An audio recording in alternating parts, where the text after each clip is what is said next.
Olá, povo lindo de Deus. Como eu prometi a vocês, nós teríamos umas aulinhas bem pequenininhas, de 10 a 11 minutos cada vídeo, falando sobre esse tema que desperta tanta curiosidade, escatologia consumada. O tema escatologia é muito usado pelos evangélicos, né? Qualquer coisa que acontece, você escuta logo: Cristo está voltando, Jesus está voltando. Ah, isso é prova de que estamos no final dos tempos, estamos no fim do mundo. E isso aí é frase chavão na boca dos evangélicos, principalmente, porque dos outros povos eu não ouço, não. Mas da boca dos evangélicos, isso qualquer desgraça que acontece, ou na vida dele, ou na vida da humanidade, é Jesus que está voltando. Eles associam a volta de Cristo sempre a catástrofes, a coisas ruins, nunca coisas boas, né? Nunca as coisas boas. Então, na primeira aulinha, nós falamos da importância de se aplicar algumas perguntinhas quando nós estudamos um texto. Por que há tanto engano em certos temas bíblicos? Aliás, em quase todos, há muito engano. Porque a pessoa que dirige um grupo não aplica essas perguntinhas, isso quer dizer, não faz uma boa hermenêutica, uma boa exegese do texto, e os que são liderados também não examinam. Ninguém lê Bíblia, ninguém lê esse livro. Esse livro é colocado lá na estante como um amuleto, mas não se estuda, não se compara, não se questiona nada que se ouve desse livro. Eu mesmo, gente, desde que nasci no meio evangélico, sempre ouvi falar: Jesus está voltando e tal, vamos passar pelo juízo final. Só que eu comecei a me questionar: Jesus está voltando?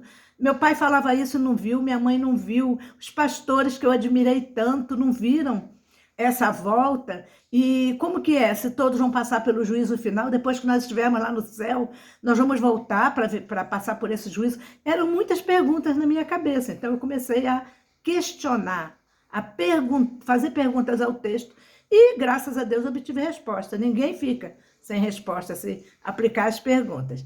Então, a primeira pergunta que nós falamos foi quem escreveu, e nós usamos... Isaías escreveu, Ezequiel, mas nós usamos o exemplo de Daniel, que recebeu aquela visão sobre os acontecimentos para o tempo do fim. E nesse tempo, diz assim, no 12:1, levantará Miguel, o grande príncipe, o defensor dos filhos do teu povo, povo de Daniel. E haverá tempo de angústia, qual nunca houve sobre a terra, tempo de angústia, tal qual aconteceu com os judeus na década de 60 a 70. Nunca houve. Procurem estudar a história dos judeus, queridos. Estudem a história dos judeus nessa época.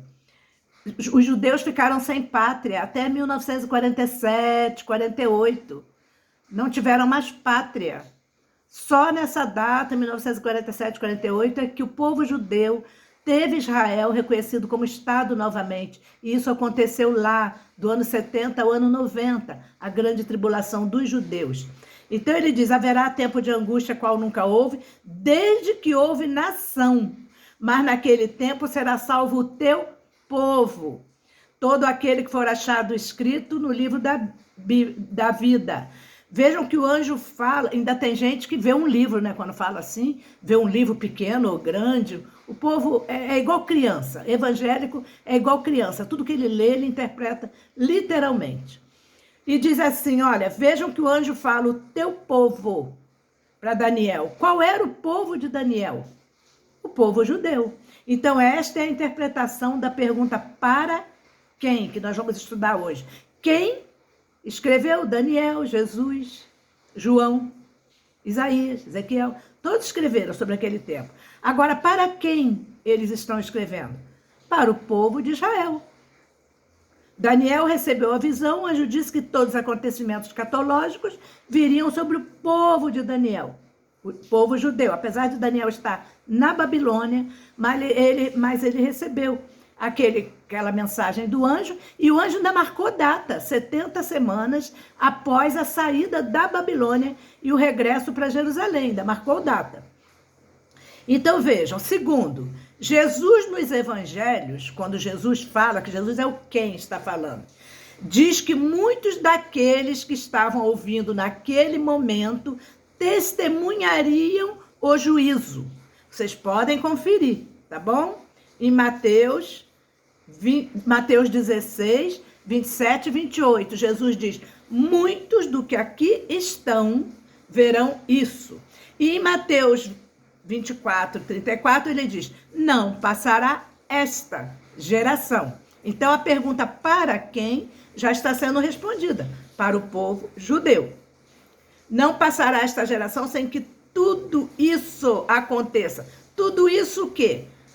Aquela grande tribulação que ele estava explicando no capítulo 24. O templo não ficaria pedra sobre pedra, ia ser derribado. Realmente isso aconteceu no ano 70, com a tomada de Vespasiano de Jerusalém. Né? Quando ele tomou Jerusalém, ele derribou o templo. Primeiro, fez tudo aquilo que o Daniel fala, que seria colocado abominação ali no lugar onde os cordeiros eram oferecidos. Nós sabemos que Vespasiano colocou um porco, que era um animal imundo, para o judeu. Então a grande abominação aconteceu. E agora não tem mais tempo para acontecer essas coisas. Já acabou. Fim do mundo já acabou. Versículo 17, o mundo da época, o mundo judeu, o Aion, o tempo judaico, o tempo dos judeus, o mundo dos judeus. Versículo 17, então os que estiverem na Judéia, tem Judéia por aqui? Não, né? Então os que estiveram na Judéia, fujam para os montes. No versículo 17 do capítulo 24 de Mateus, Jesus diz: os que estiverem na Judéia. Será que todos os crentes vão ter que ir para a Judéia para fugir para o monte? Não.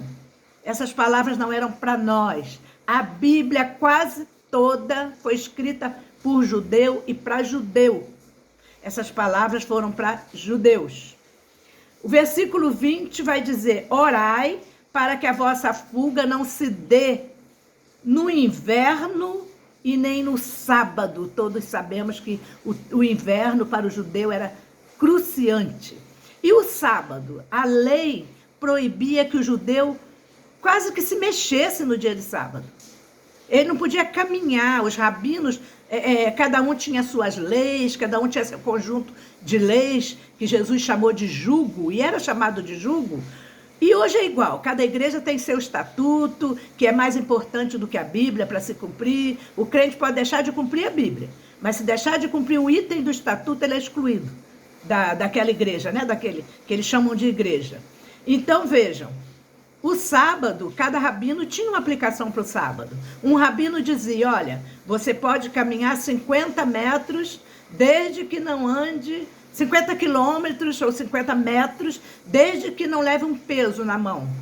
O outro rabino já dizia: não, você pode caminhar 100 metros se for sem peso, 50 metros com peso. Então era esse jugo absurdo que os rabinos aplicavam e o povo seguia. Cada rabino tinha os seus seguidores. E Jesus chega e diz: tomai sobre vós o meu jugo e aprendei de mim, que sou manso e humilde de coração, porque o meu fardo é leve, meu jugo é suave. Por isso que Jesus fala isso. Nós temos um vídeo sobre isso. Se vocês procurarem aí, vocês vão encontrar. Então, Jesus diz: orai para que a vossa fuga não se dê no sábado, porque eles iam ficar sem poder fugir. 2 Tessalonicenses 4, segunda carta de Paulo aos Tessalonicenses, capítulo 4, Paulo vai falar sobre a vinda do Senhor e ele diz: depois nós, Paulo se incluindo, os que estivermos vivos. 2 Tessalonicenses, no capítulo 4. Vocês vejam que Paulo cria tanto na promessa de Jesus, e ele cria tanto que seria breve, que ele cria que seria ali, com ele ainda vivo. E ele diz: portanto, nós, os que estivermos vivos, entenderam? Ele se inclui. Só que nós sabemos que Paulo não participa, não vê o juízo final sobre Jerusalém. Vocês vão ter um vídeo falando que juízo é esse.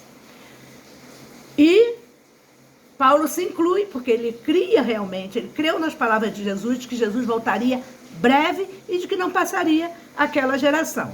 Então a certeza de Paulo na promessa de Jesus era muito forte, porque ele cria desse jeito e o faz se colocar junto com os que estariam vivos quando Jesus voltasse.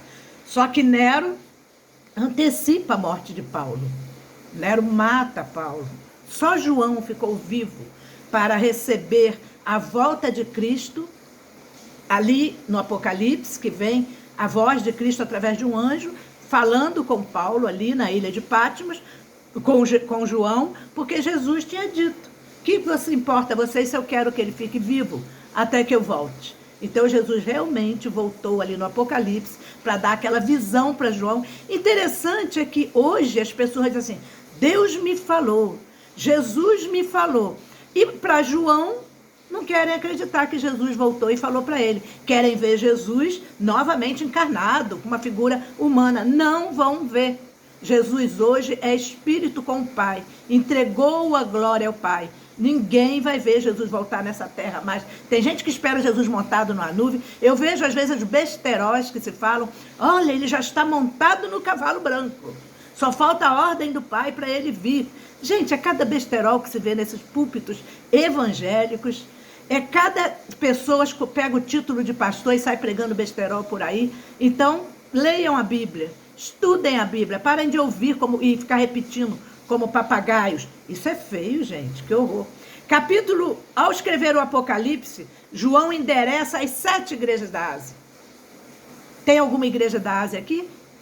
Aí outras religião lá, né? Outra denominação coloca as igrejas da Ásia como tempos que estão se cumprindo, né?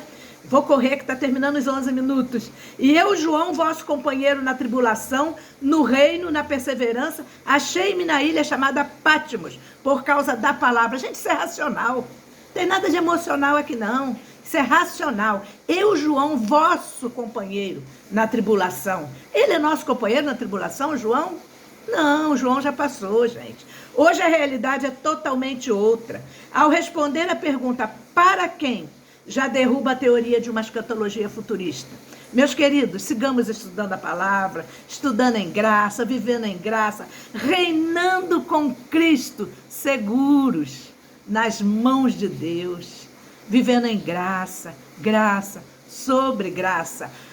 Vejam e revejam esse vídeo, compartilhem. Eu agradeço a mais de 700 visualizações já neste momento, porque tem as outras redes sociais também. Já está chegando a 800 visualizações. Eu agradeço muito a vocês. Continuem vivendo em graça, graça sobre graça. Que Deus nos abençoe.